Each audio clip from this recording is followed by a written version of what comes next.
Ang 2 Tesalonica chapter 3 verse 1 ay nagsasabi, "Mga kapatid, bilang pagtatapos, ipanalangin ninyo kami upang ang salita ng Panginoon ay mabilis na lumaganap at parangalan ng lahat tulad ng ginawa ninyo."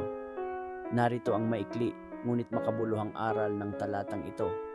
Ang panalangin ay isang mahalagang paraan upang maitaguyod ang gawain ng Diyos. Ang mga Kristiyano ay hinihikayat na ipanalangin ang isa't isa at ang gawain ng Diyos. Ang panalangin ay hindi lamang isang personal na gawain, kundi isang paraan ng pagtulong sa pagpapalaganap ng Ebanghelyo at pagpapalaki ng pangalan ng Diyos. Amen.